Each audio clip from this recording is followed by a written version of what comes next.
কিন্তু একজন মাত্র নবী মুহাম্মদ সিজদায় পড়ে আল্লাহর দরবারে কাঁদতেছে, আল্লাহ রব্বি হাবলি উম্মতি,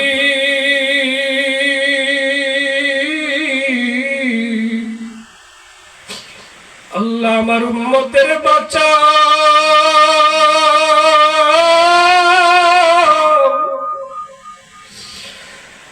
আল্লাহ আমার উম্মতের বাঁচাও, আমার উম্মতের বাঁচাও। এই অবস্থা আমার নবী করতে থাকবে আর কাঁদতে থাকবে।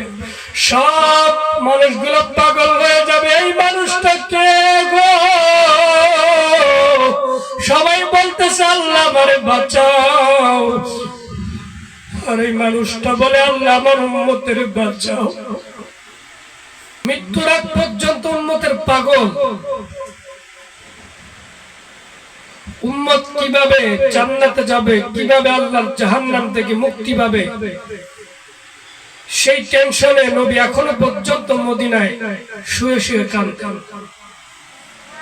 এখনো পর্যন্ত। এজন্য আল্লাহ তাআলা যখন ইন্তেকাল করবেন নবীজি বলেছেন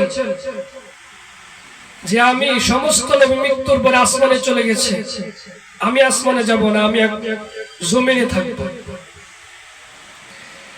বিশ্বনবী এখনো পর্যন্ত রওজায় বসে উম্মতের জন্য কাঁদে, এখনো পর্যন্ত উম্মত উম্মত বলে কাঁদে, কিয়ামতের মাঠেও কাঁদবে। যে কিয়ামতের মাঠে কেউ আপন থাকবে না, সব মানুষগুলা পাগল হয়ে কিয়ামতের মাঠে দৌড় দিবে। হাল মিন মাজিদ, ওদিক থেকে জাহান্নামের আওয়াজ আসবে, জাহান্নাম সমস্ত মানুষদেরকে খুঁজতে থাকবে, জাহান্নামীগুলোকে খুঁজতে থাকবে, কই জাহান্নামীরা? জাহান্নামীরা পাগলের মতো দৌড়াইতে থাকবে। কেউ যাবে হযরত আদম আলাইহিস সালাতু ওয়াস সালামের কাছে যাবেন, বাবা আপনি তো আমাদের আদি পিতা, আপনি আমাদেরকে বাঁচান, আল্লাহকে বলেন আমাদের জন্য একটু সুপারিশ করেন। আদম আলাইহিস সালাতু ওয়াস সালাম সিজদায় পড়ে কাঁদবে। আদম আলাইহিস সালাতু ওয়াস সালাম বলবে আমার কাছে নয়, যাও নূহ নবীর কাছে যাও, দেখো নূহ নবীর কাছে কোনো সুপারিশের চিঠি পাও কিনা। উম্মতেরা দৌড় দেবে নূহ নবীর কাছে। নূহ নবীর কাছে গিয়ে বলবে আপনি তো আমাদের দ্বিতীয় আদি পিতা নূহ, যদি আপনি আল্লাহর কাছে সুপারিশ করতেন আমরা জাহান্নাম থেকে মুক্তি পাইতাম। নূহ নবী বলবে আমার কাছে নয়, যাও ইব্রাহিম বাবার কাছে যাও, ইব্রাহিম নবীর কাছে যায় দেখো তুমি সুপারিশ কবুল করাইতে পারো কিনা। সমস্ত মানুষগুলা ইব্রাহিম নবীর কাছে গিয়ে দৌড় দিবে আর বলবে বাবা গো আপনি তো আমাদের জাতির পিতা,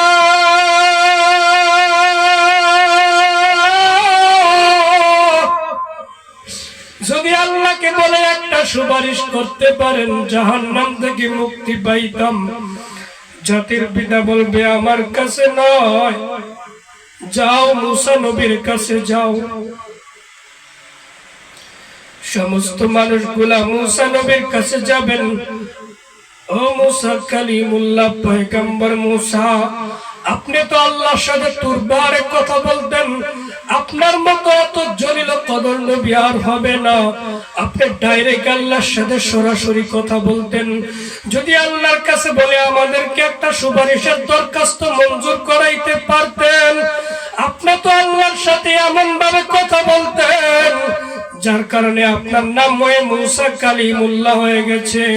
আপনি আল্লাহর সাথে প্রতিদিন তুরবারে দাঁড়ায় কথা বলতেন, একটা মুহূর্তে আমার আল্লাহরে দেখতে চাইছিলেন, আল্লাহকে দেখতে চাইছিলেন, আল্লাহকে বলছিলেন আল্লাহ আপনার সাথে কথা বলে তৃপ্তি মিটে না, যদি একটু পর্দা উঠে আমার সাথে দেখা দিতা। আল্লাহ বলে মুসা তুই আমার সাথে দেখা করতে পারবি না, আমি আল্লাহর নূরের তাজাল্লি তুই সহ্য করতে পারবি না, তুই আমারে দেখতে পারবি না, দেখতে চাইস না। মুসা নবী জিদ করে বসলেন, আল্লাহ তোমার সাথে কথা বলি এত ভালো লাগে, না জানি তুমি দেখতে কত সুন্দর।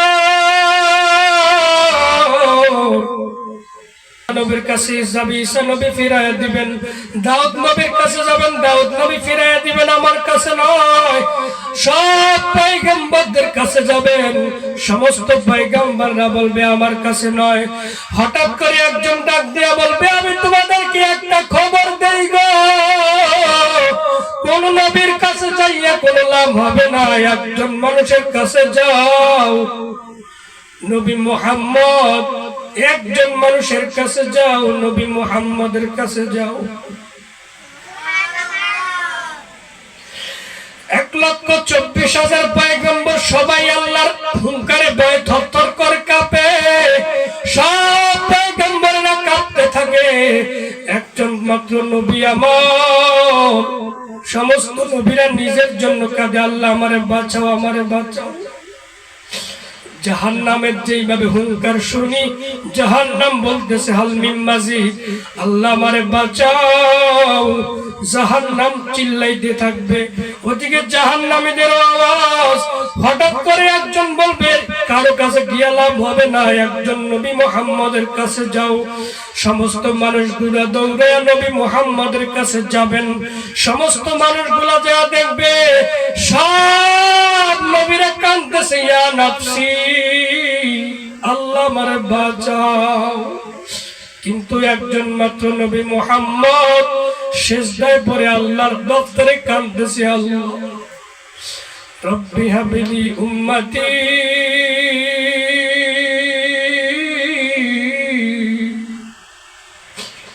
আল্লাহ আমার উম্মতের বাঁচাও,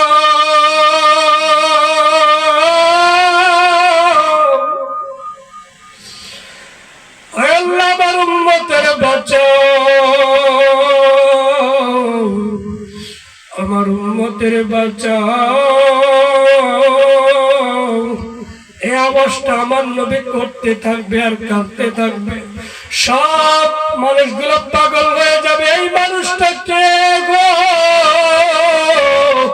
সবাই বলতেছে আল্লাহ আমারে বাঁচাও, আর এই মানুষটা বলে আল্লাহ আমার উম্মতের বাঁচাও।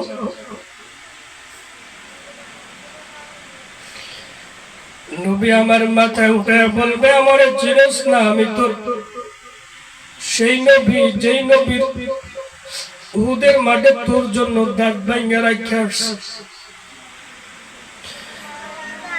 আমি তোর সেই নবী, যেই নবীর সুন্নাত, যেই নবীর আদর্শ তুই পালন করস নাই,